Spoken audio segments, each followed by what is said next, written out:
Les prochaines années sont positivement futuristes pour le laboratoire national vétérinaire de Bouclé. Le budget 2025 vient d'être adopté au terme d'un exercice minutieux des administrateurs. D'un montant d'1,2 milliard de francs CFA, ce budget vient d'être adopté au cours de la session ordinaire du conseil d'administration de cette entreprise étatique dont la mission principale est la production des vaccins animaliers et humains.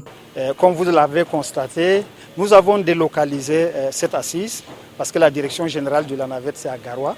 Nous nous trouvons actuellement dans l'annexe de Douala. L'annexe de Douala qui a bénéficié avec l'accord de l'État camerounais, vraiment le haut accord de son Excellence Paul Biya, de la participation des Américains pour l'innovation de ces laboratoires. Nous l'avons visité avec vous. Ce laboratoire va servir non seulement le Cameroun, mais la sous-région pour faire les analyses de toutes les denrées d'origine animale ou halieutique qui seront destinées aussi bien à l'importation qu'à l'exportation. Les 12 derniers mois, comme les antérieurs, le LANAVET a joué avec succès, avec partition son rôle, un peu plus de 22 millions de doses de vaccins édulant produites. Cette dévotion devra être croissante. Le président du conseil d'administration, Moussa Yaya, recommande abnégation au top management de l'entreprise. Pour le travail accompli, le directeur général, Dr Abel Ouad, a reçu les félicitations résultantes d'un travail au bilan qui enchante. Le bilan, il est positif parce que le LANAVET traverse quand même des difficultés. C'est connu de tout le monde, il faut une récapitalisation que nous attendons vivement. Et malgré toutes ces difficultés, nonobstant ces difficultés, nous avons bien travaillé parce que nous avons produit des vaccins de plus de 22 millions, ce qui n'est pas une chose vraiment simple.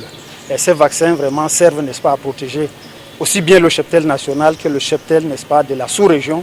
Je parle de la région CEMAC et même de l'Afrique de l'Ouest. Le LANAVET avance ainsi avec résilience. Les circonstances économiques dans lesquelles cette entreprise fonctionne depuis plusieurs années lui sont défavorables. En 2025, le directeur général, grâce à un mécanisme de mobilisation du personnel, entend l'engager pour plus de résultats. Nous sommes fatigués de revenir sur des points qui craignent et dont on ne voit pas l'État réagir. Il s'agit de la récapitalisation. Ça fait 4 ans. 4 ans, c'en est de trop.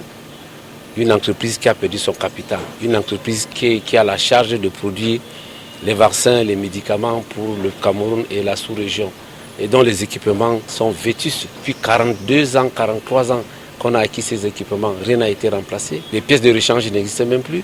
On a beau parler, crier, écrire, tout ça, rien ne bouge. Bon, c'est une monotonie qui n'encourage pas beaucoup, mais on doit tenir le bout. Il faut avancer. Non, nous avons produit plus de 23 millions de doses de vaccins éduliants.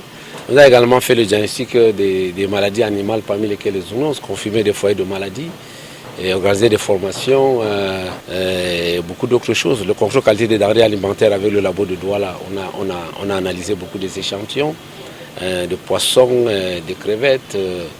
Nous avons supervisé et encadré beaucoup des étudiants en master PhD et même ceux qui viennent de l'étranger au niveau du LANAVET. C'est ça un peu les activités que nous avons menées en 2024. Et dans le cadre des projets également, nous y sommes avec beaucoup d'autres activités. Plus précisément, nous avons également sorti de nouveaux produits. Et nous avons certifié au niveau national les 3 types de biofertilisants que nous avons produits déjà. Nous avons sorti également un candidat vaccin contre le choléra à usage humain au LANAVET. C'est en cours de certification. Nous avons produit un kit de diagnostic rapide pour la brucellose animale et humaine. C'est également un très bon résultat. Et nous avons aussi produit un candidat, un sérum antivenimeux à usage humain. Depuis que nous sommes là, on élève les serpents donneurs de venin. Notre objectif, c'est de produire un sérum polyvalent pour les 12 espèces de serpents que nous avons dans la sous-région d'Afrique centrale. Les travaux de la 60e session du conseil d'administration du LANAVET ont tourné leur page avec la conviction des administrateurs que le LANAVET va produire des résultats plus encourageants.